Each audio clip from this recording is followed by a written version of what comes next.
मनात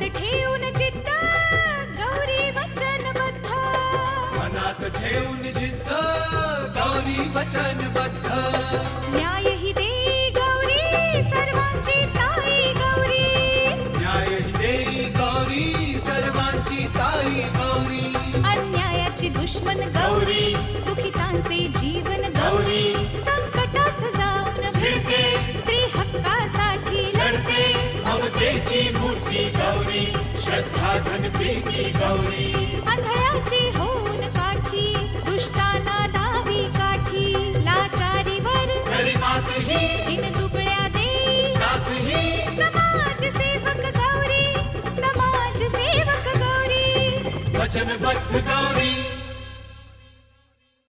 मुनीमजी, माझा नवरा माझा मुलगा हा विषय माझा आहे। तुम्हाला लोणची मसाल्याचा पगार मिळेल एवढं काम करा। ह्या मुलीला आपल्या घरी जास्त वेळ ठेवता येणार नाही। अगं काय बोलतेस आई तू? हे फार मोठ्या घराण्यातली ही मुलगी आहे आणि श्रीमंताशी आपली मैत्रीही नको आणि त्यांच्याशी वैरही नको। हेच ते तुझ्या अशा बोलण्या वागण्यामुळे ना डॅड पण गावाच्या वाड्यात निघून गेले। बेईमान आहेस तू विक्रम, बेईमान। इथे तुझ्यासाठी जीवाचं रान करतेय मी, माझ्या स्वभावाच्या विरुद्ध जाऊन वागते। तुला मदत व्हावी ना म्हणून तुझ्या डॅडच्या पाया पडले, पण ते यायला तयार नाही।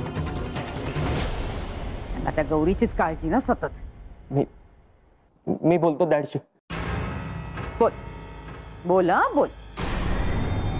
तुला मराठीतच सांगितलं ना मी आता की कितीही विनवण्या केल्या तरी रावसाहेब माझं ऐकायला तयार नाहीयेत, पण तुला वाटतंय ना मग बोल तू, हा बोल।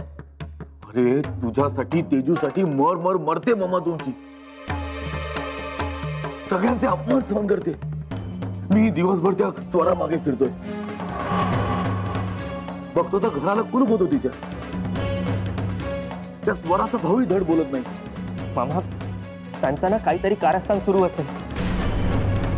ही स्वरा ना मला मला अडकूनच राहणार आहे बघ। हो,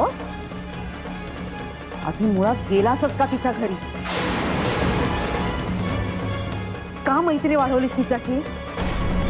एक तर दारू पिऊन मित्राच्या घरी गेला आणि हे असे लाजिरवाणे प्रकार करून ठेवलेस। आता काय करू मी? रावसाहेबांना तरी माझी दया येऊ देता।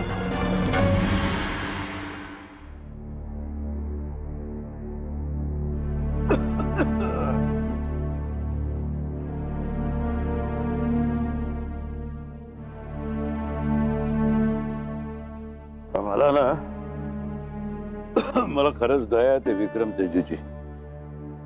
आईच्या नको त्या हट्टासामुळे मुलांच्या भविष्याची कशी वाट लागते ना याचं उत्तम उदाहरण म्हणजे रागिणी। राग, संताप, अहंकार। साहेब तुम्ही आता विश्रांती घ्या। काय करू, मनाला कडी कोंड असलेले दरवाजे नाहीत ना रामनारायण, नाहीतर विचारांचा कप्पा आणि मनाचे दरवाजे कुलूप लावून बंद करून टाकले असते। बिचारी गौरी दिवस रात्र त्या मुलीचा त्या स्वराचा शोध घेत फिरत असते, पण तिचा अजून पत्ताच नाहीये। तुम्ही गौरीला जबाबदारी दिली आहे ना, ती जबाबदारी व्यवस्थित पार पाडणार। आणि रावसाहेब, हे प्रकरण साधा आहे का? एका सर्वसाधारण घरातील तरणी ताठी पोर तिच्या घरच्यांसमोर हा विषय मांडायचा म्हणजे महाकठीण, महाकठीण, अतिशय नामुष्कीची आणि लाजिरवण्याची परिस्थिती आहे।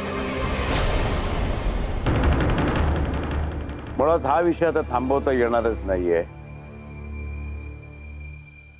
आणि दमदाटी आणि दांडगाई करून रागिणीने हा विषय संपवण्याचा प्रयत्न सुद्धा करू नये.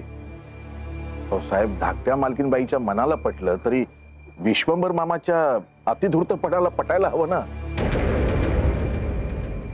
आणि हे प्रकरण विश्वंभर मामाने स्वतःच्या हातात घेतलं तर राख होईल. राख, इज्जतीची प्रतिष्ठेची सगळी राख होऊन जाईल. पण आमची मालकीनबाई नाही पटायला हवं ना. हे दुर्दैव ना, तिला पटत नाही. ते मी पटवून देईन. विक्रमच्या केसालाही धक्का लागणार नाही आणि स्वरावर अन्याय तर मी अजिबात होऊ देणार नाही. आणि धाकट्या मालकीनबाई मान्य करतील आणि समजा मान्य नाही केलं ना तरी सुद्धा मला काही परवा नाही. मला परवा नाही, कारण मी बाप आहे विकीचा. मला सुद्धा 2 तरुण मुली आहेत. त्यांच्यासोबत असं काही होऊ नये असं जसं मला वाटतं ना, तर मग लोकांच्या तरुण मुलीच्या बाबतीत ते असं का व्हावं? तसं होऊ नये हे मला वाटतंच ना. माझ्या जीवात जीव असेपर्यंत मी तरी सत्याची पाठ सोडणार नाही. रागिणीला विरोध करायचा असेल तर करू दे. माझ्या मुलांनी जर चूक केली असेल ना, तर त्या चुकीचं प्रायश्चित्त त्याला घ्यावंच लागणार.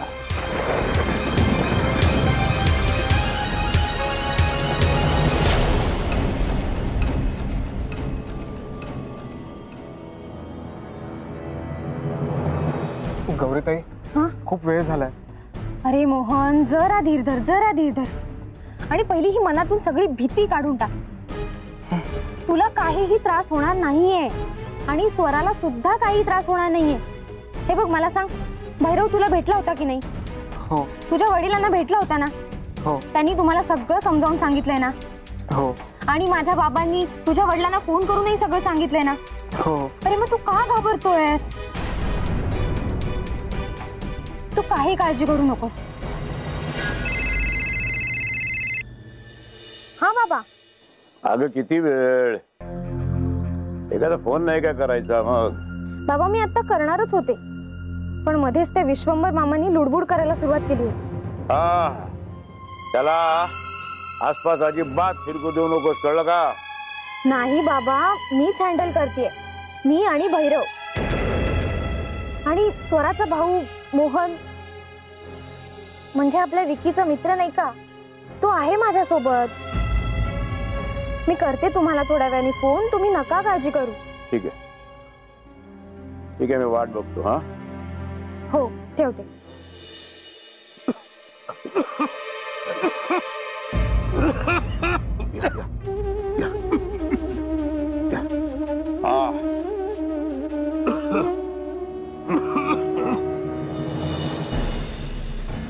हा भैरव का नाही आला अजून?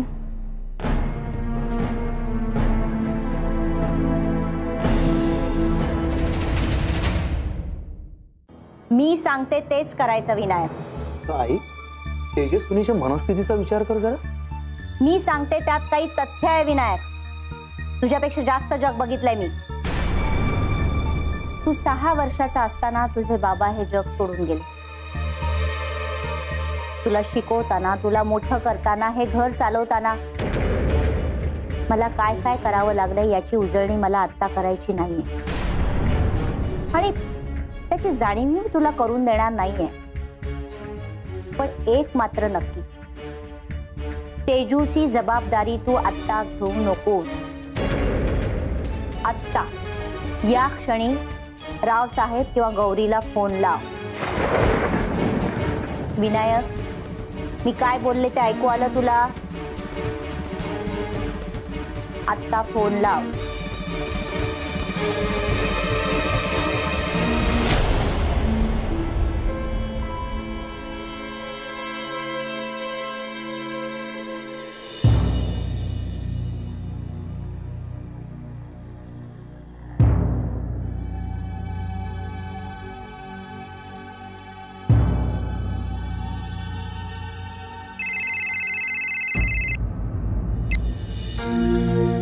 हॅलो, गौरीताई का? हो हो, कोण बोलताय? मी मी मी तेजूचा मित्र बोलतोय, विनायक. हा हा, तेजू मला मागे विचारत होती की IAS करणाऱ्या मुलांचं करिअर कसं असतं वगैरे. तू मला वाटतं IAS झालास ना? हो, म्हणजे इंटरव्ह्यू छान झालाय. बघूया पोस्टिंग कुठे मिळेल. अरे वा, छान.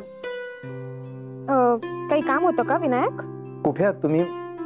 मला तुमच्याशी बोलायचंय. काय बोलायचंय? म्हणजे मी जरा बाहेरच आहे, पण बोल ना. गौरीताई, तेजू आणि मी, म्हणजे ती माझी क्लोज फ्रेंड आहे. हो हो, म्हणजे मला तशी सगळीच कल्पना आहे. बोल. गौरीताई, तेजू सध्या माझ्या घरी आली.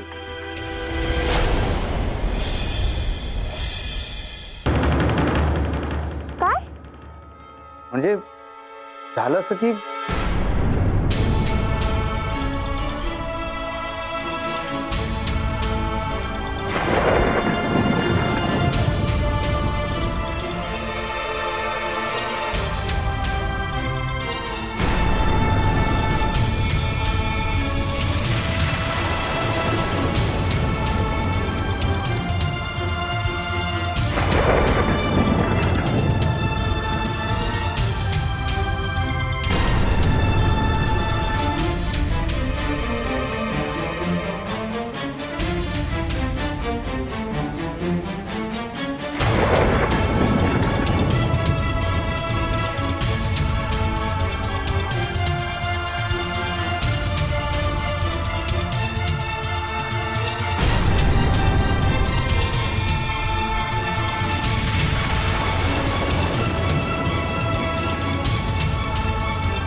समजलंय ना गौरीताई?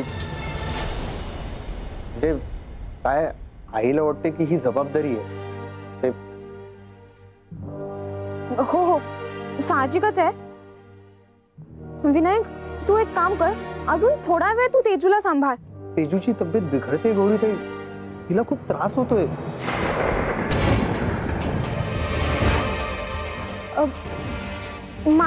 माझं एक काम करशील का? बोला. मी तुला डॉक्टर शेंबेकर काकांचा नंबर देते, तू लगेच नोट डाऊन कर. हा, सांगा ना. 9820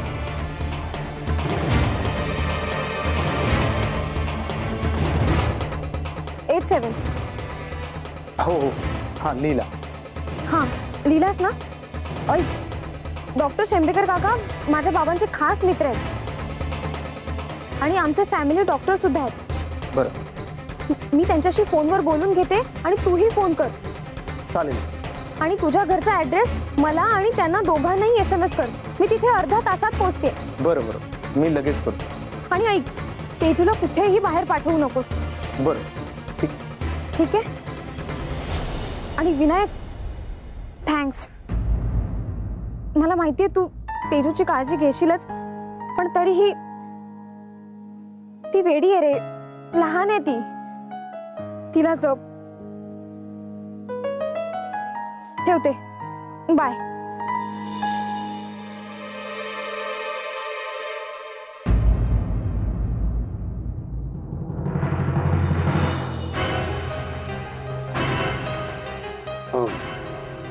म्हणजे त्यांचे फॅमिली डॉक्टर आहे ना शेंबेकर, त्यांना फोन कर. लाव, लवकर लाव, घेऊन जाऊ दे तिथं.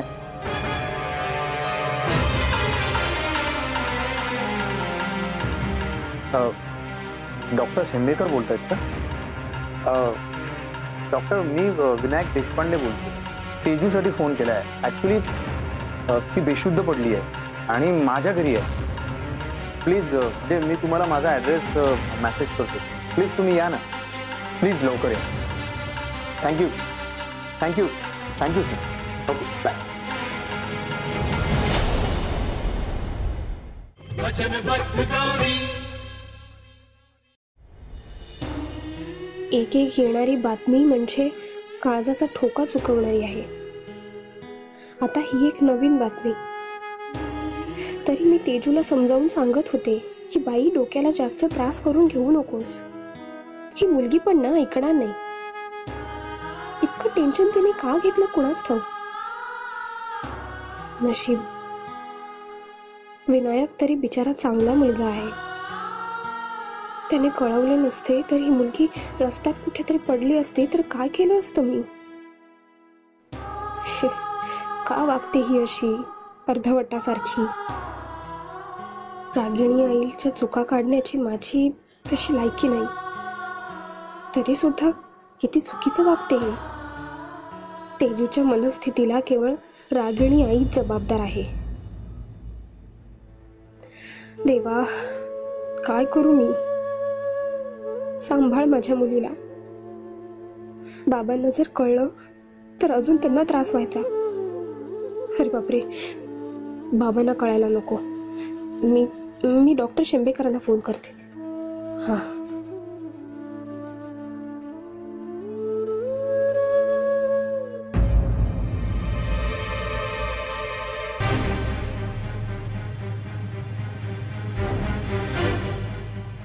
हॅलो काका. काका, तुम्हाला विनायकचा फोन आला होता ना? काका बघा ना जरा, तेजू तिथे बेशुद्ध पडली आहे असं म्हणत होता तो. तुम्ही लवकरात लवकर तिथे पोहोचा. मी इकडे भास्कर काकांना भेटायला आले, स्वराच्या वडिलांना. मला लगेच काही तिथे येणं शक्य होणार नाही, पण मी अर्ध्या तासात तिथे पोहोचते. पण काका, तेजूची तुम्ही काळजी घ्या. मी येईपर्यंत तरी तुम्ही तिथे थांबा. हा ठीक आहे.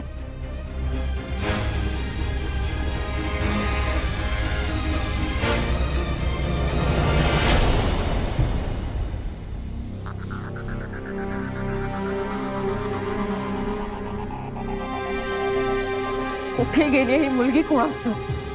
मला ना तर वेळ लागायची पाळी आली. संकट चारी बाजूनी येत आहेत माझ्यावर. शोधायला गेलोच तो मी, पण काय गेलो असतो शोधायला? काय गेलो असतो? साधा त्या स्वराच्या भावाकडून माहिती काढायला सांगितलं होतं, ते काम सुद्धा तुला जमलेलं नाहीये दादा.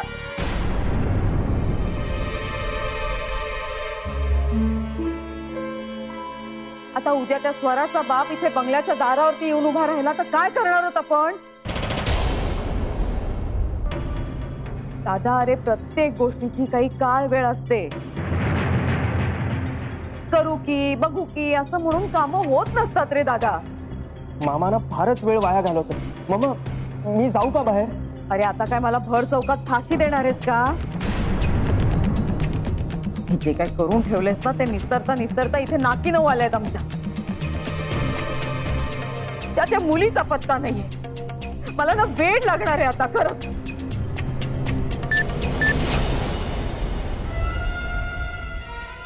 कुणाचा फोन आहे? काय SMS आलाय तुला? बघतो. तू काय बघतो? दे इकडे.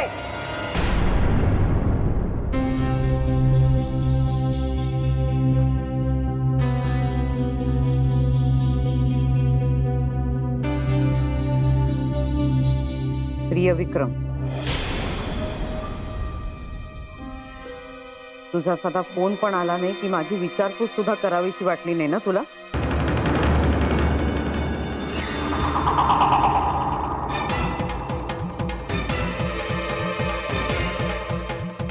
फसवलंस तुम्हाला. माझ्या भावनांशी खेळ खेळलास. तुझे मला आलेले SMS मी पुरावे म्हणून जपून ठेवले.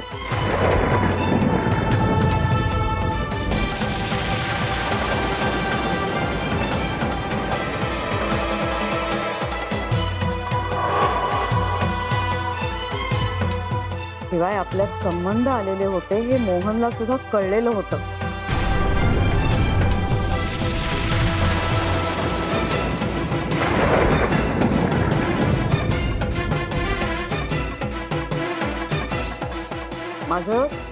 माझं लग्न ठरतंय, पण मी त्या मुलाला फसवणार नाही.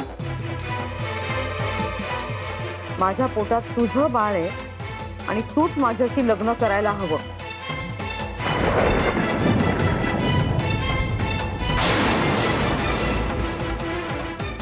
मैत्रीण.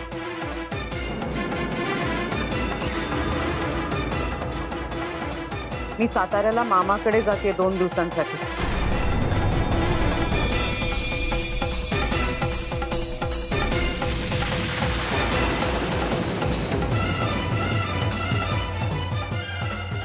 दोन दिवसात विचार करून ठेव. आल्यावर मी माझ्या बाबांना घेऊन बंगल्यावर येणार आहे.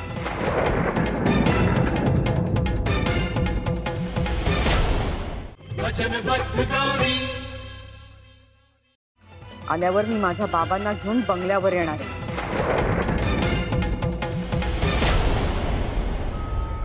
तुझीच स्वरा.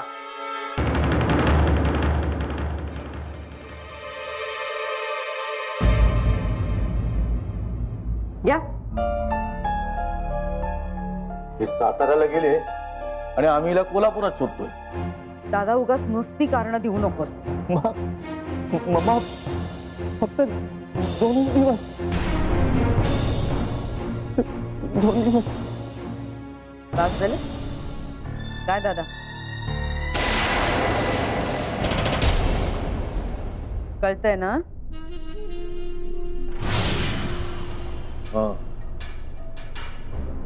मामाच्या गावाला जायला हवं.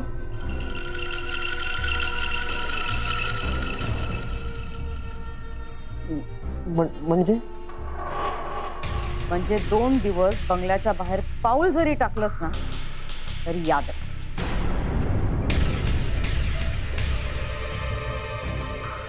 मी आले.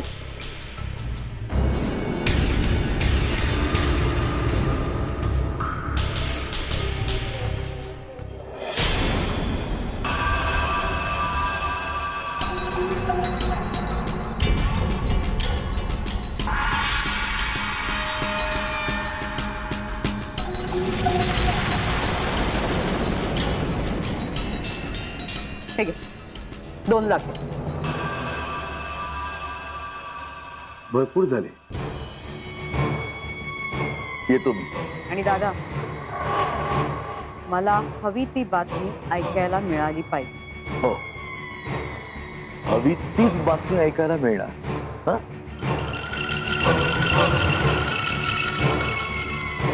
येतो.